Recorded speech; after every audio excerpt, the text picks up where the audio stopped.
Kilaboonni ganna kana garee isaanii madaaluuf qophii gochaa jirani. Ameerikaatti kan argamu Manchester United Everton waliin qixa bahe.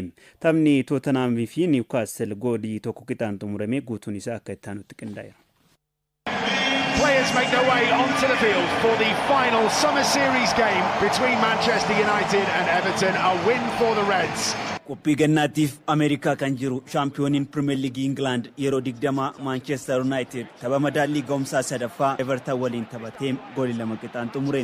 Waancaa moggaasaa Premier League Summer Series jedhamu argateen kilaboonni England afur Bournemouth, West Ham United, Everton fi Manchester United hirmaataa turani. Tapha kaleessaa Manchester United fi Everton gidduutti taphatameen United goolii Bruno Fernandes galcheen dursa qabatus Everton goolii Indee galcheen itti qixxaatee boqonnaa bahani. Boqonnaa deebii United goolii Mason Mount galcheen irra deebiin dursa qabateem. Everton goolii taphataan umrii 18 kilaba Manchester United kan ganna kana Arsenal irraa mallatteessan Aidan Edford Heaven garee ofirratti galcheen itti qixxaateem. Manchester United taphoota lamaan darbe Bournemouth fi West Ham United injifachuun kaleessaa immoo Everton waliin qixa ba'e waancaa Premier League Summer Series fudhateera.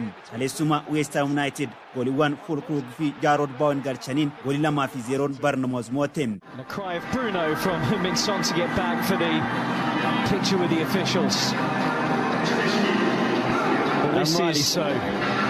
Tapha madaallii ga'umsaa biraatiin Tottenham Hotspur fi Newcastle United Kooriyaa Kibbaa Seoul irratti goolii tokko qixaan xumuraniin. Leenjisaa haaraa Thomas Frankin kan durfamu Tottenham Hotspur goolii Brian Johnson galcheen dursa qabateem. Boqonnaa osoo hin bahin Newcastle goolii Harvey Barnes galcheen itti qixxaatuun taphni garee lamaanii tokko qixaan goolabameem. San Hongminiif geggeessaa kan taasise Tottenham Hotspur James Maddison miidhamaan dhabeera. Spurs carraa goolii lammaffaa galchuu Matthias Tel argatus karra eegaan Newcastle United Nick Pope jalaa deebiseem. Taphattoonni seena qabeeyyiin duraanii Atletico Madrid fi Porto Rafael Falcao fi Paulo Futre irratti argaman Portugal Stadium do Dragao irratti Portoon Atletico Madrid injifateem. Abbaa dirree Portoodhaaf Victor Folohoid taphataa goolii injifannoo galcheedha. Miseensonni garee lamaanii taphaan dura ji'a darbe balaa konkolaataatiin lubbuu kan dhaban obboleewwan lamaan Diago Jota fi Andres Silva yaadannoo sammuu taasisuun eegalanii. Diago Jotaan Liverpoolitti osoo hin makamin dura Portoof taphatee jira. Ameerikaatti Aston Villaan kilaba Major League Soccer Nashville waliin goolii 2 qixaan xumure.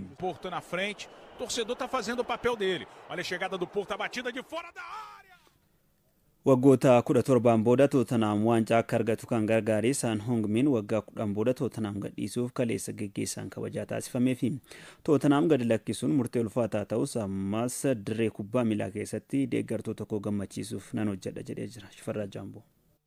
And Son Heung-min's goal for Spurs may well be his best. You won't see many better. Bara 2015 kilaba Jarman Bayer Leverkusen irraa Tottenhamiif kan mallatteesse lammiin Kooriyaa Kibbaa San Hongmin turtii waggoota 10 booda kilaba London Tottenham akka gadi lakkise beekameera. Tapha xumuraa isaan kaleessa madaallii ga'umsaan Tottenham goolii tokko qixa Newcastle waliin tapha irratti biyya dhaloota isaa Kooriyaa Kibbaatti kan taphate San Hongmin daqiiqaa 65ffaatti jijjiiramee dirree yoo ba'u taphattoonni Tottenhamiif Newcastle kabajaan geggeessan miira gaddaan imimmaaniin harcaasaa dirreedhaa kan ba'e San Hongmin taphni kaleessaa kan xumuraa akka ta'e himame. Taphatichi deeggartoota Tottenham bira darbee hordoftoota Premier League England hedduu biratti baay'ee kan jaalatamuu fi dinqisiifatamu yoo ta'u kaaba Londanitti ammoo taphataa seena qabeessa ta'uu maqaasaa qalama hin haqamneen katabateera. Ofii San Hongmin kun eenyu akkamiin deeggartoota Tottenham biratti jaalala guddaa horate. Taphataan duraanii Tottenham Eric Dyer yeroo tokko akkas jedhee ture. Tottenham taphattoota maqaan isaanii yaamuun nama rakkisu kan akka San Hongmin qabate akkamiin waancaa fudhata jedhee ofii waancaa tokko malee Tottenham gadi lakkise. Waancaa Tottenham kan milkeesse Kooriyaa Kibbaa magaalaa Chuncheonsitti kan dhalate San Hongmin ture. Taphataan umurii 33 San Hongmin akkuma Tottenhamiif mallatteessen yeroo leenjisaa duraanii Mauricio Pochettino jalatti taphataa murteessaa Tottenham ta'uu mirkaneesseen. Keessumaa qindoominni kaaba Londanitti Harikeen waliin mul'isan cimdiiwwan ciccimoo Premier League England jedhamuun akka leellifaman godheera. Waggoota kurnan darban Tottenham keessatti dabarseen taphoota waliigalaa 454 taphatee goolii 173 galchee kubbaa 101 mijeessee kenneera. Premier League England qofaan goolii 127 galchee seenaa liigichaatiin taphataa 16ffaa yoo ta'u Premier League England qofaan ammoo kubbaa 71 mijeessuudhaan riikordii Tootinam qabateera. Goolii hedduu galchuudhaan taphataa shanaffaa Tootinam yoo ta'u dorgommii Awurooppaatiin goolii 27 galchuun Harikeen goolii 45 galche qofatu isa caala. Taphoota hedduu taphachuudhaan taphataa torbaffaa Tootinamii yeroos paawundii miiliyoona 22 gara Tootinam dhufuunis taphataa qaalii ardii Eeshiyaa ta'uun riikordii galmeesseera. Son Heung-min and Tottenham lead. bara 2021-22 Premier League Englandin goolii 23 galchuudhaan Muhammad Salah waliin badhaasa kophee warqii kan fudhate Son Heung-min kunis taphataa jalqabaa ardii Eeshiyaa badhaasicha injifate isa godheera. Bara darbe qofa yeroo sadi taphataa cimaa Tottenham jedhamuun filameera. Tottenham bara darbe waggaa 41 booda waancaa liigii Awurooppaa akka argatuu fi waggaa 17 booda immoo waancaa maqaa guddaa qabu akka argatu kan gargaare Son Heung-min dursaa taphattootaa ta'uun milkeesse galmeessaa keessaa muraasa. Son Heung-min Tottenham keessatti goolii qofa osoo hin taane xiinsammuu garichaa cimsuu keessattis ga'ee guddaa qaba. Bara darbe Son Heung-min dirree keessa yeroo jiru dhibbeentan Tottenham tapha injifachuu harka 42 yoo ta'u Son Heung-min malee ammoo harka 7 qofa ture. Tottenham Son Heung-min yeroo taphatetti harka 2.1 goolii galchee giddu galeessan qabxii 1.4 Premier League Englandin argata. Son Heung-min alatti carraan goolii galchuu Tottenham harka 1 qofa yoo ta'u qabxii duwwaa 4 qofas argata. Kanaaf lammiin Kooriyaa Kibbaa kun taphataa murteessaa Tottenham keessaa tokko ta'uu mirkaneesse. Kaleessa erga geggeessan godhamee fi booda Son Heung-min kilaba baay'ee jaalatu Tottenham gadi lakkisuun ulfaataadha. Garuu ammas kubbaa miilan deeggartoota koo nan gammachiisa kabajaa taphattoonni Tottenhamiif Newcastle naa godhaniif ulfina guddaan qabaaf jedhe. Leenjisaan Newcastle Eddie Howe Son Heung-min taphataa seenaa qabeessa Premier League England yoo jedhu Thomas Frank kubbaan miilaa akkuma gammachuuf kolfa qabdu guyyaa akkanaas qabdi jechuun Son Heung-min kilabicha gadi lakkisuun ulfaataa ta'uu ibse. Taphataan duraanii Tottenham Kevin Wamar Son Heung-min jechuun akka muuziqaa rook yeroo hunduma jiraata nama dhiibbaa uume jechuun ibse. Richarlison ammoo Son Heung-miniif siidan dhaabbachuu qabaa jedhe.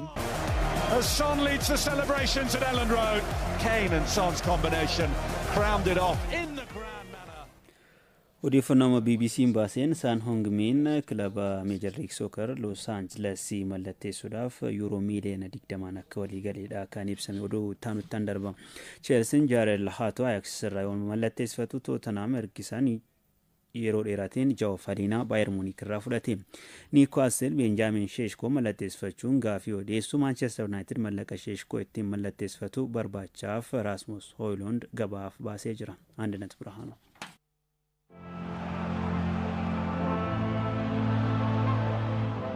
Taphataa hin barbaanne gurguruudhaaf kan qalbiin irra bu'ee mallatteessifachuuf foomtuu kan hin daangessine Chelsea'n Jaarol Haatoo Ajax irraa mallatteessifate. Bu'aa akkaadaamii Ajax kan ta'e Haatoon bara darbee ga'umsa mul'iseen xiyyeeffannoo kilaboota hedduu turus Chelsea'n waliigaltee waggaa 7 hanga 2032 Stamford Bridge tursiisuun harkatti galfate. Shampiyoniin addunyaa Chelsea'n jijjiirraa taphatichaatiif paawundii miiliyoona 37 yoo baatu Haatoon yaada jijjiirrichaan booda kenneen Chelsea'n iddoon abjuu kootti dhugoomfadhu jedhe. Sarratti jidduu fi bitaaratti taphachuu kan danda'u lammiin Daash ganna 19 Haatoon sarratti saaratti filannoo Enzo Maresca bal'isaafis eegama. Haatoon kubbaa ittisuun alaa waayillansaaf uffisa kennee dirree taphaa bal'isee taphachuunis faayame. Umrii 17 dursaa taphattoota Ajax ta'uunis seenaa qaba. Filannoo jalqabaa ta'ee gara dirree seenuuf Mark Kuukriyaa waliin morkii cimaan eeggatus umrii 16 yaamicha garee biyyaalessaa Neezerlaandis argatee taphoota 6 garichaaf taphate. Ajaxifis taphoota 100 fi 11 gooliiwwan 4 galchuun gargar bahe. It's such an amazing feeling I had when I ganna darbee yuuroo miiliyoona 55 Fulham gallakkisuun Bayern Munichiif kan mallatteesse Joe Palinaan waggaan booda gara England deebi'uun Tottenhamiif mallatteesse. Lammiin Portugal ganna 30 Joe Palinaan Premier League Englandin qofa osoo hin taane liigota gurguddaa Awurooppaa 5 kubbaa taphattoota garee faallaa harkaa buufachuun gita hin qabu. Palinaan waggaa 2 Fulham tureen taphoota 79 gooliiwwan 8 galchuus bara darbee taphoota Bundesliga 17 qofa Bayern Munichiin tajaajile. Leenjisaa haaraan Tottenham Hotspurs Thomas Frank iddoo kanarratti Rodrigo Bentancur fi Yavis Bissouma kan qaban yoo ta'u Palinaan humna dabalataa ta'aaf. Tottenham dursees Mohamed Quddusii fi Matthias Tel kan mallatteessifate yoo ta'u Joe Palinaan ergisaa yeroo dheeraatiin kilabichatti dabalame. White will it be now? It is! It's a stunner! waliigaltee Arsenaal waliin qabu xumuruun gargar kan bahee Toomaas Paarteen Viyaariyaaliif mallatteessuuf walii galee bara 2020 yuuroo miliyoona 50 Atileetiikoo Maadriid irraa Arsenaalitti kan makame lammiin Gaanaa ganna 32 Toomaas Paarteen taphoota 167 gooliiwwan 9 galche. Yakka dirqisiisanii gudeeduutiin himatarraa kan jiru Toomaas Paarteen waliigaltee waggaa lamaan Viyaariyaaliif mallatteessuuf walii galuu isaa Atileetik gabaase. Jiraan Benjaamin Sheeshko akkuma Victor Yokeresh guyyaa gara guyyaatti ijoo dubbii miidiyaalee ispoortii ta'aatiin dhufe. Hanga ammaatti taphatichi murtoo isaa beeksisuu dhabuun jijjiirricha fudhaa yoo ta'u morkii Manchester United fi Newcastle Sheeshko mallatteessifachuuf taasisaatiin jiran garuu itti fufe. Sanbata darbee Newcastle United paawundii miliyoona 65.5 fi adeemsa keessatti kan kanfalamu paawundii miliyoona 4.5 Sheeshko mallatteessifachuuf dhiyeessuun RB Leipzig waliin haasaa gale. Manchester United ifattiin gaaffii dhiyeessuu baatus mallaqaa jijjiirricha barbaachisu argachuuf Rasmus Højlund gabaaf baasus Sky Sport gabaase. Manchester United mallaqaa gurgurtaa Højlund irraa argatutti dabalee mallaqaa RB Leipzig barbaaduun Benjaamin Sheeshko Newcastle United harkaa buufachuuf karoorfataniiti.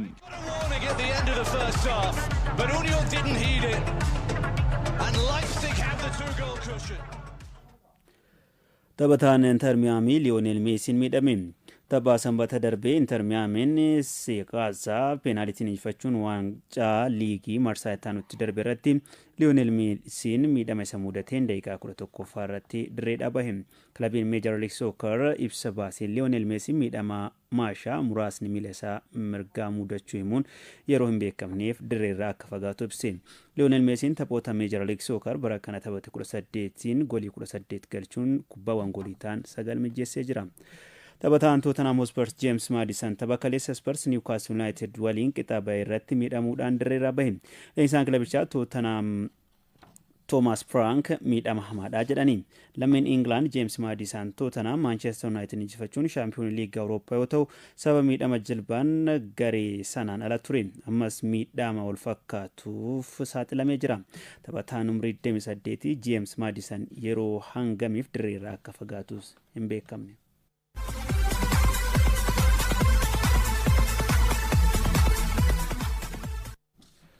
Santi Cazorlaan kilaba ijoollummaa waliin bara dorgommii 2025-26 qophii ta'uu dubbateera. Waggoota 22 dura kubbaa miilaa sadarkaa piroofeeshinaalaan kilaba ijoollummaa Real Oviedo keessatti taphachuu kan eegale Santi Cazorlaan hawwii ilma koo jiraachuun jira jedhee dubbatee jira. Taphataan ganna 40 Santi Cazorlaan miidhama miila cimaa isa mudateen kubbaa miilaa dhaabuuf ture. Ta'us ilmi isaa irra deebiin yoo taphattu arguu barbaada jechuu isaatiin ilma isaatiif jedhee gara dorgommiitti akka deebi'ee dubbate. Taphataan duraanii Arsenaal Santi Cazorlaan hawwiinni ilma isaa Enzoo isaaf milkaa'ee kubbaa kilaba ijoollummaa Real Oviedo gara La Liga Spainitti guddiseera. Waggoota 2 ol kubbaa irraa fagaatee yaalii baqaqsanii hodhuu yeroo 11 taasifatee ture. Maatii kiyyaaf bilbileen kubbaa miilaa dhaabuuf murteessuu ibsee ture kan jedhe Cazorlaan ilmi kiyya Enzoon abbaa koo irra deebiin yaaluu qabdaa naan jedhee na jajjabeesses jedhe. Dhumarratti naaf milkaa'e jechuunis dubbate.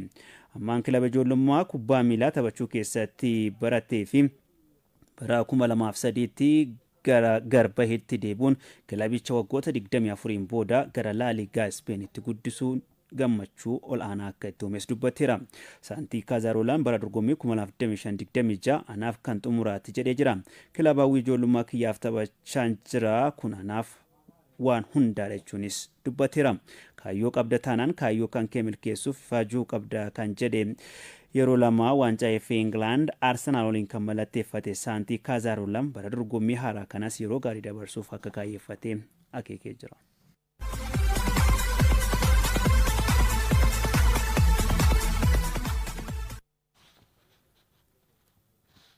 Ademola Lookman kilabiin isaa Atalantaan waadaanaaf galee cabseera jechuun himatee jira. Taphataan lammii Naayijeeriyaa Ademola Lookman jijjiirraa ganna kanaan kilabiin gaafii sirrii dhiyeessu yoo jiraate akka gadhiisuu danda'u boordii kilabichaa waliin waliigalteerra geenye turre jedhe. Inter Milan taphataa gan 27 Dumala Lokman mallatteessifachuu barbaadus Atalantaan waadaanaaf hin kabajne jechuudhaan himate. Miidiyaa hawaasummaa irratti kan barreesse Lokman gaafiin jijjiirraa sirna qabeessa ta'e naqaqqabe jechuunis dubbate. Atalantaan sababoota naaf hin galleen kilabicha keessaa akka hin gadhiisneef daandii natti cufee jechuunis komate. Atalantaan hanga ammaa deebii hin kennine. Bara 2022 Arbi Leipzig irraa Atalantaatti kan makame Lokman bara 2022 Atalantaa Bayer Leverkusen injifachuun shaampiyoonii liiga Awurooppaa yoo ta'u haatiriikii hojjechuun isaanii yaadatama. Lokman taphoota 117 goolii 52 Atalantaaf galcheera.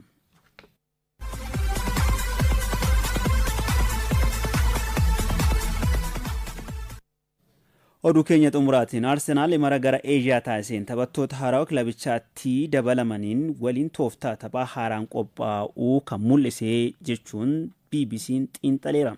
Maayikil Arteetaan taphoota Singaaporii fi Hoong Koongitti taphatanii rakkoo kilabichaa bara darbee garee ittisa cimaa bira darbuuf qaban furuuf tooftaa qaban mul'isanii jiru jedhamee jira. Abubakar Abdallah. With the shots and that's a brilliant finish. Waancaa Pirimeer Liigii waggaa 20 booda milkeeffachuuf bara dorgommii haaraaf qophii taasisuuf gara Speen fi Eeshiyaatti kan imale Arsenaal imala isaa xumuruudhaan gara Ingilaanditti deebi'eera. The Gunners bara darbe miidhama taphattoota raafamaa kilaba ture. Mikel Arteetaan kanaan dura taphattoonni boqonnaan booda dorgommitti yoo deebi'an miidhamaaf akka saaxilaman dubbachaa turani. Amma garuu kilabichi taphattoota isaa haala gaariidhaan qopheessaatee jira. Singaaporitti qophii ganaa taasisan irratti uffannaa kilabichaa dorgommiitti aanuun dirreen alatti yoo taphatan uffatu yeroo beeksifamaa turetti dhaadannoon milkaa'ina haaraaf qophii jedhu maxxanfamuun deeggartoonni waancaa akka fedhan kan mul'isudha. Taphataan ittisaa Gabriel Magaaleeshii fi Mikel Arteetaanis waancaa fudhachuudhaaf akka murkatan yaada akeeku kennani. Waqtii jijjiiraa ganna kanaatiin Arsenaal taphattoota haaraa 6 bitate. Taphattoota bitachuu fi garicha fooyyessuun karoora Mikel Arteetaan bara darbe qabatanidha. Ta'us Daayirektarri Ispoortii Andeeyaa Beertaan waqtii jijjiiraa jalqabaa isaanii Arsenaaliin boqonnaa malee cichoominaan hojjechaatii turani. Taphattoota 6 kilabichatti dabalaman keessaa waancaa kilaboota addunyaatiin Cheelsii erga taphateen booda gara Fly Emirates kan jijjiirame Nodii Maadukee qofaaf boqonnaan kenname. Maadukee waliin Martiin Zubimeendin, Christian Nordgaard, Masquera, Victor Gyökersii fi gool eegan Keppaa Arrizabalagan taphattoota haarawaa kilabichatti dabalamani. Akka karoora Arteetaatti taphattoonni kunneen carraa jalqabarraa eegalanii taphachuu akka argatanii fi sagantaalee taphootaa jiran irratti hundaa'uudhaan leenjisaan taphattoota garaagaraa fayyadamuu akka danda'aniif karoorfatani. Arteetaan taphoota michoomaa kanneen akka murkii cimaatti fudhachuudhaan garee isaanii madaalaatii turani. Dafanii kubbaa qabatanii gara fuulduraatti deemuudhaaf yaalu. Kunis kilabichi fooyya'aa jiraachuu kan mul'isudha. Taphattoonni Arsenaal bitate Gyökers, Christian Nordgaard fi Christian Masqueraan ga'umsa qaamaatiin taphattoota ciccimoo ta'anidha. Tapha Newcastle United waliin taphataniin tooftaa fayyadamaniin garee Idwee ga'umsa qaamaatiin qormaata ta'uu waliin morkachuu akka danda'an kan agarsiisani. Tapha sana irratti goolii galchuu irratti sodaa uumuu akka danda'anis mul'ateera. Itara ittisaa bira darbuu fi yaalii taasisaniin kunis carraa argamuu hundaan goolii galchuu fi Gyökersiif haala mijeessuudhaaf tooftaa isaan fayyadudha. Taphoonni Arsenaal Singaaporii fi Hoong Koongitti taphate tooftaa taphaa fayyadamaniin jijjiiramni jiraachuu kan mul'isani. Kilabichi bara darbe gooliin galche kan Liverpool galche 17 hanqata. Qabxii 10 shaampiyoonii kan ta'e Liverpooliin caalamee lammaffaanis goolabe. Bara darbee garee ittisa cimaa qabu waliin yoo taphatan rakkachaatii turani. Qophii ganna kanaatiin rakkoo sana furuuf qophaa'uu haala mul'isuun dafanii kubbaa gara fuulduraatti dabarsaatii turani. Kunis Arteetaan waan bara darbee milkeeffachuu dadhaban argachuudhaaf bara kana kubbaa dafanii fuulduratti dabarsuun yaalii taasisan baay'isuun milkaa'uudhaaf karoorfachuu isaanii qophii ganna kanaatiin mul'ateera. Bara darbee Pirimeer Liigii lammaffaan kan xumuran Mikel Arteetaan tooftaan isaanii kun bara nahoo ni milkaa'u moo kan jedhu gaaffiidha. With the shots and that's a brilliant finish.